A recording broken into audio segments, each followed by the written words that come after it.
আসসালামুআলাইকুম cook with অর্পার আরেকটি নতুন পর্বে আপনাদের সবাইকে ওয়েলকাম। আজকে আমি আটা আর ডিম দিয়ে খুবই মজাদার একটি নাস্তার রেসিপি তৈরি করে দেখাবো। প্রতিদিন নাস্তা বানানোর ঝামেলা থেকে মুক্তি পেতে অনেক বেশি করে এই নাস্তাটি বানিয়ে দীর্ঘদিন পর্যন্ত আপনারা সংরক্ষণ করে খেতে পারবেন।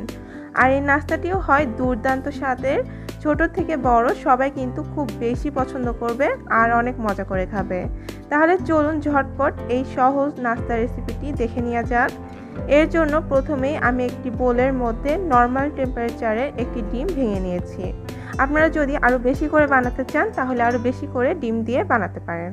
আমি এখানে দিয়ে দিয়েছি 1/4 কাপ চিনি আর হাফ চা চামচ লবণ, দিয়ে দিচ্ছে হাফ চা চামচ কালি জিরাটা যদি আপনারা পছন্দ না করেন তাহলে বাদ দিতে পারেন। আর দিয়ে দিচ্ছি 3 চা চামচ পরিমাণ রান্নার রেগুলার তেল। আপনারা চাইলে কিন্তু ঘি দিয়েও এটা তৈরি করতে পারবেন। এখন সব কিছু ডিমের সাথে খুব ভালোভাবে একটু মিশিয়ে নিচ্ছি।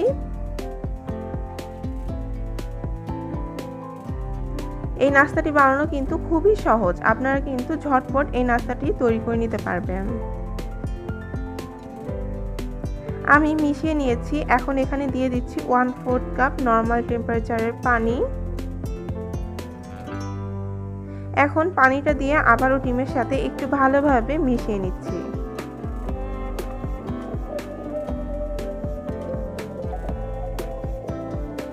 আমার মেশানো হয়ে গিয়েছে। এখন আমি এর মধ্যে আটা অ্যাড করব।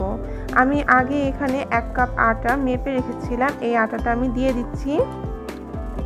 অল্প অল্প করে আটা মেশাতে থাকবো আর একটা সফট ডো তৈরি করে নেব। আপনারা অল্প অল্প করে আটাটা মেশাতে থাকবেন আর একটা সফট ডো তৈরি করে নেবেন। আটাটা আপনাদের কম বেশি লাগতে পারে। আমি এখানে আরও 1 কাপ আটা দিয়ে দিচ্ছি। টোটাল আমার এখানে 2 কাপ আটা লেগেছে, আপনাদের কিন্তু কম বেশি লাগতে পারে। এই পর্যায়ে হ্যান্ড উইক্স দিয়ে আর মেশানো সম্ভব না, আমি হাত দিয়ে খুব ভালোভাবে মথে নেব এবং সফট একটা ডো তৈরি করে নেব।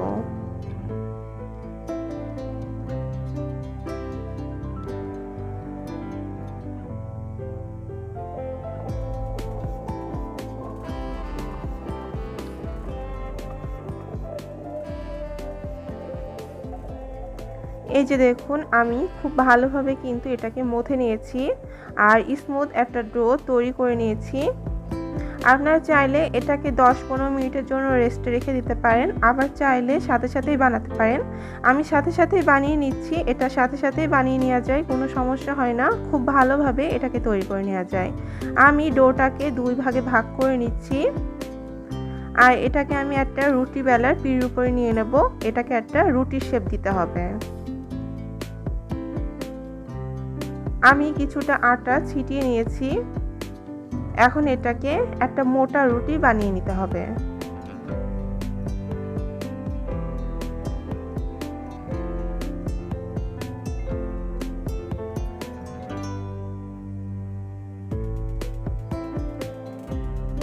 এই যে দেখুন, আমি এখানে একটা মোটা রুটি বানিয়ে নিয়েছি।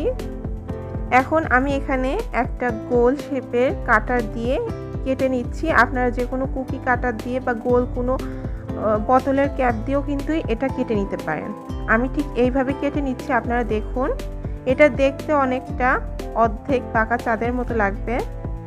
এই যে দেখুন, এই নাস্তাটি দেখতে যেমন সুন্দর, খেতেও কিন্তু দারুণ মজার। আমি একইভাবে সবগুলো নাস্তা কেটে নিয়েছি। এই যে দেখুন, আর আমার একটা ডিম আর 2 কাপ ময়দা দিয়ে কতগুলো নাস্তা তৈরি হয়ে গিয়েছে। এই নাস্তাগুলো দেখে বাচ্চারা কিন্তু অনেক আকৃষ্ট হয় এবং মজা করে খায়। তাছাড়া এটা খেতে কিন্তু দুর্দান্ত স্বাদ। এখন চলুন এই নাস্তাগুলোকে তৈরি করে নেওয়া যাক। আমি সরাসরি চুলায় চলে এসেছি আর একটা কড়াইতে পর্যাপ্ত পরিমাণে কিছুটা তেল গরম করে নিয়েছি। তেলটা কিন্তু খুব বেশি গরম করা যাবে না, জাস্ট গরম হতে শুরু করলে তখন আমি নাস্তার শেপগুলো একে একে তেলের মধ্যে ছেড়ে দিচ্ছি। আর এই নাস্তাগুলো কিন্তু ফুলবে, যেহেতু এখানে ডিম ব্যবহার করা হয়েছে। ডিম দিয়ে তৈরি করার কারণে এই নাস্তাগুলো কিন্তু বেশ কিছুটা ফুলবে। আমি যতগুলো নাস্তা ধরেছে ততগুলো দিয়ে দিয়েছি। এখন যখন কিছুটা শক্ত হয়ে আসবে তখন আমি এগুলোকে নেড়ে চেড়ে উল্টে পাল্টে দেব। আর চুলার আঁচটা কিন্তু আমি মিডিয়ামে রেখেছি। মিডিয়ামে রেখে এটাকে উল্টে পাল্টে ভেজে নিতে হবে।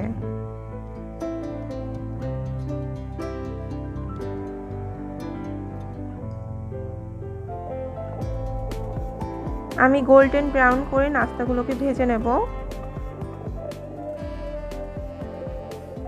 এই যে দেখুন আমার নাস্তাগুলো কিন্তু ভাজা হয়ে গিয়েছে, কালারটা ঠিক এরকম হবে।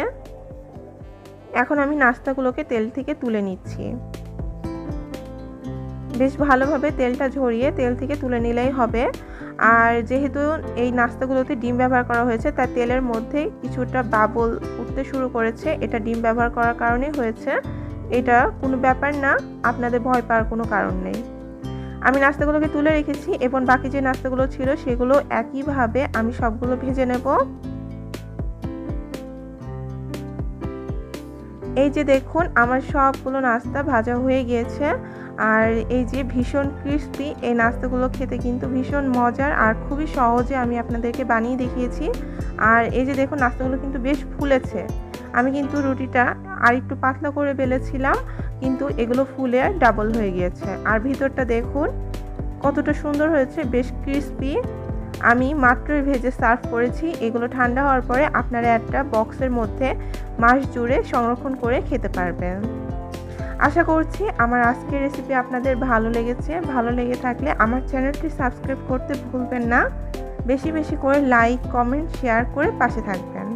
আজ তাহলে এখানেই বিদায় নিচ্ছি। আগামীকাল আবারও হাজির হব নতুন কোনো রেসিপি নিয়ে। সে পর্যন্ত সাথেই থাকুন। আল্লাহ হাফেজ।